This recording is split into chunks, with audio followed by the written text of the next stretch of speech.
In today's video, I will be completing this two-part series on questions asked by you, the viewer. If you missed last week's video, which is part 1 of this series, you can check it out by clicking on this link. Please watch these videos in its entirety because the information I share is vital. Today in part 2, I will be answering the following questions.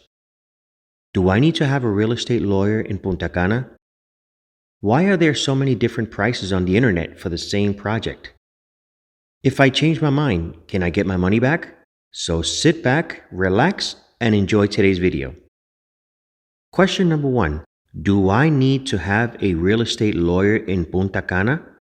This greatly depends on your ability to read and understand the agreement to purchase or contract. It is always recommended to seek out legal help because lawyers understand the legal jargons and terminologies and may find deficiencies in the contracts that need to be addressed with the builder. But if you are well versed and have experience with these type of contracts and know what to look for, then you can risk it on your own without an attorney. In my case, I had legal representation when I first started investing, but I noticed that for the most part, the contracts are basically the same except for details that apply to each project. So therefore, I do not seek out any legal help for my contracts. But I am not an attorney, nor do I offer my services as such, so I steer away from reviewing anybody's contracts. Also, the contracts in the Dominican Republic are in Spanish, and some of you probably don't know any Spanish. This is a scenario where you may need to hire a translator and or an interpreter to translate your documents from Spanish to English so you can read it through. Keep in mind that even if you incur in that expense, you are still required to sign the Spanish contract, not the English one.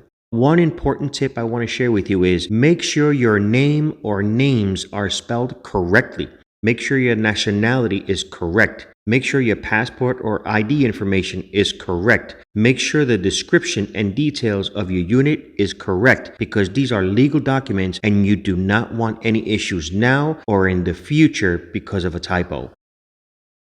Question number 2. Why are there so many different prices on the internet for the same project? I wish I had the answer to this question.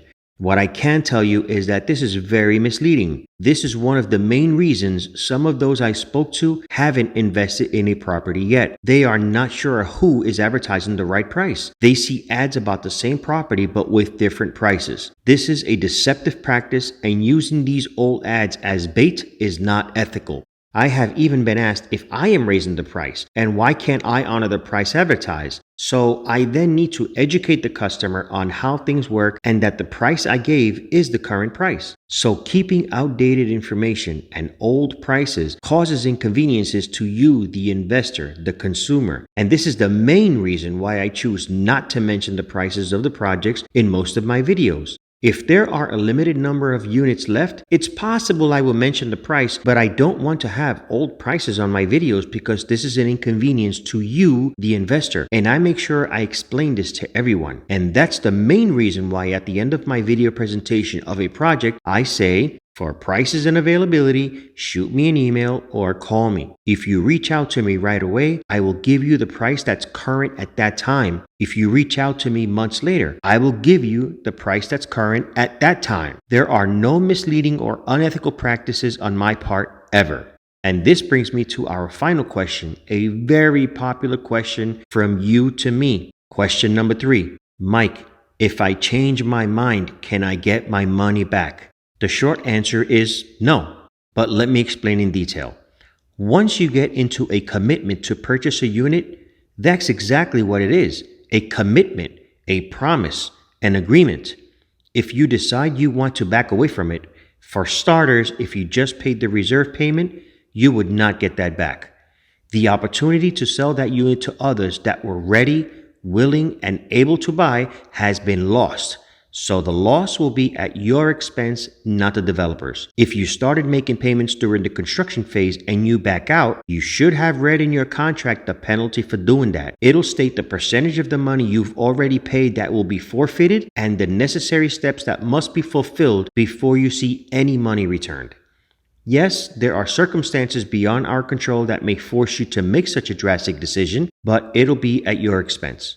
I will never use deceptive practices to sell you anything. I pride myself in helping you get what works for you, not for me. And I am okay dedicating my time to help you no matter how long it takes. I've had clients that we kept going back and forth, and after almost 300 emails, they finally purchased.